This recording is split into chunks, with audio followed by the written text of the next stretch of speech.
12 अगस्त की रात सूर्य ग्रहण और अमावस्या का दुर्लभ संयोग है। भारत में दिखेगा नहीं, फिर भी इन 4 राशियों को खास तौर पर सावधान रहना होगा। अगस्त के महीने में आपको बता दें कि सूर्य ग्रहण और चंद्र ग्रहण दोनों ही लग रहा है, तो कुछ सावधानियां गर्भवती महिलाओं को भी बरतना चाहिए। नमस्कार, मैं हूं आपके साथ आयुषी गुप्ता। देखिए, 12 अगस्त 2026 की रात आसमान में बड़ी खगोलीय घटना होने जा रही है। चंद्रमा कुछ समय के लिए सूर्य को पूरी तरीके से ढक देगा। दुनिया के कई हिस्सों में दिन के समय अंधेरा छा जाएगा। हालांकि भारत में उस समय रात होगी, इसलिए यहाँ पर पूर्ण सूर्य ग्रहण दिखाई नहीं देगा। भारत में ग्रहण नहीं दिखने के कारण सूतक भी मान्य नहीं होगा। पूजा पाठ, मंदिर और दैनिक आप सामान्य रूप से आप कर सकेंगे। फिर भी ज्योतिष के जानकार इस ग्रहण को पूरी तरह प्रभावहीन नहीं मान रहे हैं। जी हाँ, इसकी वजह ग्रहण का कर्क राशि और साथ ही आश्लेषा नक्षत्र में लगना है। ग्रहण के समय सूर्य और चंद्रमा एक ही राशि में होंगे, अमावस्या भी रहेगी। ज्योतिष में मान्यता है कि ऐसी स्थिति व्यक्ति के मन, परिवार, पद और फैसलों पर असर डाल सकती है। विशेष रूप से कर्क, मकर, मेष और तुला राशि के लोगों को थोड़ा संभल करके चलने की सलाह दी गई है। क्या सचमुच अमावस्या और सूर्य ग्रहण का दुर्लभ संयोग है? सवाल ये है। वैज्ञानिक दृष्टि से हर सूर्य ग्रहण अमावस्या के दिन ही लगता है। अमावस्या पर चंद्रमा पृथ्वी और सूर्य के बीच आता, लेकिन हर अमावस्या पर तीनों खगोलीय पिंड एक सीधी रेखा में नहीं होती, इसलिए हर महीने सूर्य ग्रहण नहीं लगता है। 12 अगस्त का ग्रहण इसलिए खास है क्योंकि पूर्ण सूर्य ग्रहण होगा। ग्रीनलैंड, आइसलैंड, स्पेन, उत्तरी रूस और पुर्तगाल के एक छोटे हिस्से में सूर्य पूरी तरीके से ढक जाएगा। यूरोप, उत्तरी अमेरिका, अफ्रीका के कुछ क्षेत्रों में आंशिक ग्रहण नजर आएगा। पूर्णता की स्थिति अधिकांश स्थानों पर 2 मिनट से कम होगी। और भारत में कितने बजे सूर्य ग्रहण लगेगा, ये आप जान लीजिए। भारतीय समय के अनुसार ग्रहण की आंशिक अवस्था 12 अगस्त की रात करीब 9:04 से शुरू होगी। ग्रहण का अधिकतम प्रभाव लगभग 11:15 से 17 मिनट के बीच रहेगा। पूरी खगोलीय प्रक्रिया 13 अगस्त की रात करीब 2:27 तक समाप्त होगी।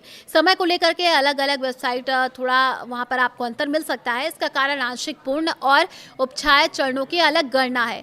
इतना तय है कि ग्रहण के दौरान भारत में सूर्य क्षितिज के नीचे होगा। इसी कारण इसे देश के किसी भी शहर से जो है वो नहीं देखा जा सकेगा। ग्रहण दिखाई नहीं देगा तो राशियों पर असर कैसे होगा? इस सवाल के 2 हिस्सों में आपको समझना जरूरी है। विज्ञान के अनुसार सूर्य ग्रहण का किसी व्यक्ति की राशि, नौकरी या भविष्य पर प्रमाणित प्रभाव नहीं होता है। भारत में मौजूद लोगों पर इसका कोई विशेष भौतिक प्रभाव नहीं पड़ेगा। ज्योतिष में ग्रहण का अध्ययन अलग तरीके से किया जाता है। इसमें सूर्य, चंद्रमा, राहु, केतु ग्रहण की राशि और नक्षत्र को देखा जाता है। 12 अगस्त का ग्रहण वैदिक गणना के अनुसार कर्क राशि और आश्लेषा नक्षत्र में बन रहा है। इसी आधार पर 4 राशियों को विशेष सावधानी रखने की सलाह दी गई है। मेष राशि, जी हाँ, घर और काम के बीच संतुलन बिगड़ सकता है। मेष राशि के लिए ग्रहण चौथे भाव से जुड़ता है। ज्योतिष में चौथा भाव घर, माता, साथ ही वाहन, संपत्ति और मानसिक शांति का माना गया है। घर की जिम्मेदारी अचानक बढ़ सकती है। काम का तनाव परिवार तक पहुंच सकता है। वाहन चलाते समय जल्दबाजी न करें। संपत्ति से जुड़ी डील के दस्तावेज ध्यान से पढ़ें। माता की सेहत को नजरअंदाज ना करें। कार्यस्थल का गुस्सा घर के लोगों पर निकालना भारी पड़ सकता है।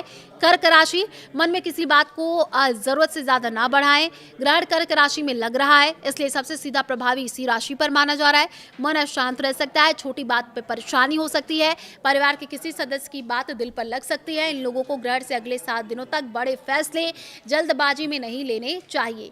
वहीं पर तुला राशि की बात करें, करियर में जल्दबाजी से बिगड़ सकती है बनी हुई बात। तुला राशि के लिए कर्क राशि 10वें भाव में आती है।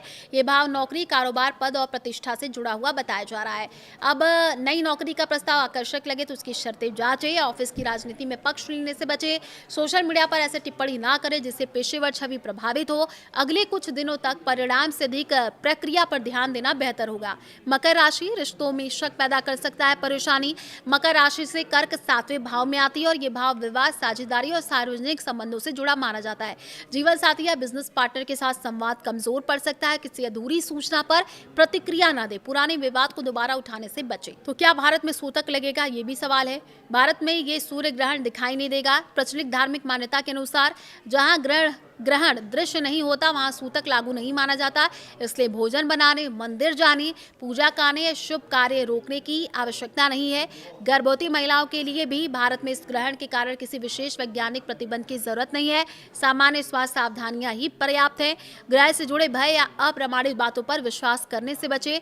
ग्रहण की रात क्या किया जा सकता है? ग्रहण भारत में नहीं देखागा, इसलिए कोई अनिवार्य उपाय नहीं है। फिर भी जो लोग धार्मिक आस्था रखते हैं वो शांत मन से सूर्य या शिव शिव मंत्र का जाप कर सकते हैं, ध्यान किया जा सकता है। अगली सुबह जरूरतमंद व्यक्ति को अन्न या वस्त्र देना भी शुभ माना जाता है। कर्क, मकर, मेष और तुला राशि के लोग इस ग्रहण को डर की तरह ना देखें, इसे सतर्क रहने का संकेत माने। वाणी संभालें, अधूरी जानकारी पर फैसला ना करें। पैसा, रिश्ता या करियर से जुड़े बड़े निर्णय सोच समझ करके ले। ग्रहण भारत के आसमान में भले नजर न आए, लेकिन ज्योतिषीय गणना में बनने वाला कर्क और आश्लेषा का योग इसे महत्वपूर्ण बनाता है। इसका सबसे सरल संदेश है, भावनाओं में बहाने के बजाय तथ्यों को देखें और जल्दबाजी से बचें।